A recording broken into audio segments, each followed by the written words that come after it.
ഏവർക്കും ട്രീ കിച്ചണിലെ പുതിയ എപ്പിസോഡിലേക്ക് സ്വാഗതം. എല്ലാവരും പാനിപൂരി കഴിച്ചിട്ടുണ്ടാകാം. എന്നാൽ വളരെ എളുപ്പത്തിൽ വീട്ടിൽ എങ്ങനെയാണ് തയ്യാറാക്കുന്നത് നോക്കിയാലോ. അതിനായി ആദ്യം പാനിപൂരി ഫ്രൈ ചെയ്തെടുക്കാം. എണ്ണ നന്നായി ചൂടായിട്ടുണ്ട്. ഇതിലേക്ക് പാനിപൂരി ഇട്ട് കൊടുക്കാം. ഇതിനെ നന്നായി ഫ്രൈ ചെയ്തെടുക്കാം. ഇത് എല്ലാ കടകളിലും സൂപ്പർ മാർക്കറ്റിലും വാങ്ങാൻ കിട്ടും. ഈ പാനിപൂരി വാങ്ങി ഇതുപോലെ എണ്ണയിൽ പൊരിച്ചെടുക്കാം. അങ്ങനെ എല്ലാ പാനിപൂരിയും ആദ്യം ഫ്രൈ ചെയ്തെടുക്കാം.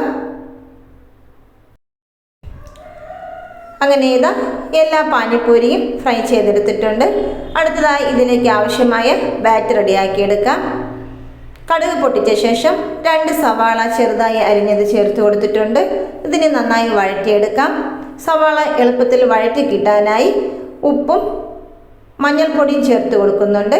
ഇതിലേക്ക് 1/4 ടീസ്പൂൺ ഉപ്പ്, 1/4 ടീസ്പൂൺ മഞ്ഞൾപ്പൊടി ചേർത്ത് കൊടുക്കുന്നുണ്ട്. ഇവയും കൂടി ചേർത്ത് നന്നായി വഴറ്റിയെടുക്കാം. സവാള നന്നായി വഴറ്റിയെടുത്തിട്ടുണ്ട്.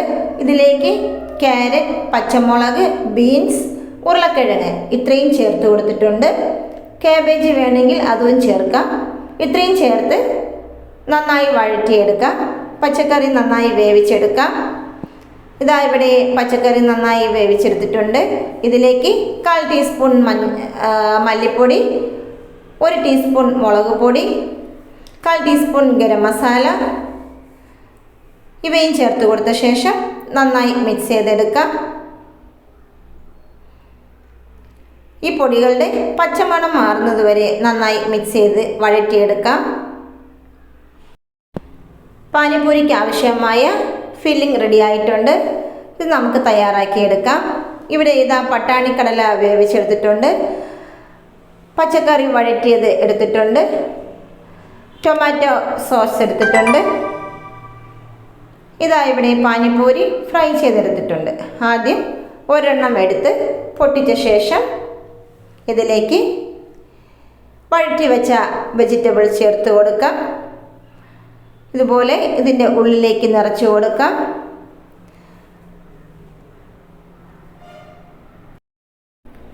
അടുത്തതായി പട്ടാണിക്കടല വേവിച്ചെടുത്തത് ഇതിലേക്ക് ചേർത്ത് കൊടുക്കാം. ഇതിൽ ഉപ്പും മഞ്ഞൾപ്പൊടിയും ചേർത്താണ് വേവിച്ചിട്ടുള്ളത്. അതിനാൽ ഇതിൻ്റെ വെള്ളം കൂടി ഇതിലേക്ക് ചേർത്ത് കൊടുക്കാം. അപ്പോഴേക്കും നല്ല ടേസ്റ്റ് കിട്ടും. അടുത്തതായി ടൊമാറ്റോ സോസ് ചേർത്ത് കൊടുക്കുന്നുണ്ട്. അങ്ങനെ ഇതാ രുചികരമായ പാനിപൂരി റെഡിയായിട്ടുണ്ട്. ഇതുപോലെ ബാക്കിയുള്ള എല്ലാ പാനിപൂരിയും റെഡിയാക്കി എടുക്കാം. ഫില്ലിംഗ് നിറച്ച് എടുക്കാം. ഇതാ അടുത്ത പാനിപൂരി എടുത്തിട്ടുണ്ട്. ഇതും പൊട്ടിച്ച് ഇതിലേക്ക് വഴറ്റിയെടുത്ത വെജിറ്റബിൾസ്, അതുപോലെ വേവിച്ച് മാറ്റി വെച്ച പട്ടാണിക്കടല, ടൊമാറ്റോ സോസ് ഇവ ചേർത്ത് റെഡിയാക്കി എടുക്കാം. അങ്ങനെ എല്ലാ പാനിപൂരിയും ഇതുപോലെ നിറച്ചെടുക്കാം. കുട്ടികൾ വളരെ ഇഷ്ടത്തോടു കൂടി കഴിക്കുന്ന ഒന്നാണ് ഈ പാനിപൂരി. കടകളിൽ പോയി കാശ് കൊടുത്ത് വാങ്ങാതെ വീട്ടിൽ തന്നെ എളുപ്പത്തിൽ തയ്യാറാക്കാൻ സാധിക്കും. കുട്ടികൾ പാനിപൂരി ചോദിക്കുമ്പോൾ ഇതുപോലെ ഒന്ന് തയ്യാറാക്കി കൊടുക്കുക. കൂടുതൽ ചേരുവകൾ ആവശ്യമില്ല. വളരെ എളുപ്പത്തിൽ തന്നെ തയ്യാറാക്കാൻ സാധിക്കും. എല്ലാവരും ഇതൊരു പ്രാവശ്യം ട്രൈ ചെയ്ത് നോക്കുക. ട്രൈ ചെയ്ത ശേഷം ഫീഡ്ബാക്ക് കമൻറ്റ് ബോക്സിൽ രേഖപ്പെടുത്തുക. ഈ ചാനൽ ഇതുവരെയും സബ്സ്ക്രൈബ് ചെയ്യാത്തിട്ടുണ്ടെങ്കിൽ സബ്സ്ക്രൈബ് ചെയ്ത് സപ്പോർട്ട് ചെയ്യുക. തൊട്ട് താഴെ കാണുന്ന ബെൽ ബട്ടൺ അമർത്തുക. ഓൾ എന്ന ഓപ്ഷൻ കൂടി ചെയ്ത് കഴിഞ്ഞാൽ ഞാനിടുന്ന എല്ലാ വീഡിയോസും നോട്ടിഫിക്കേഷനായി ലഭിക്കുന്നതായിരിക്കും. അടുത്ത വെറൈറ്റി വീഡിയോയുമായി വരുന്നതുവരെ ബൈ ബൈ.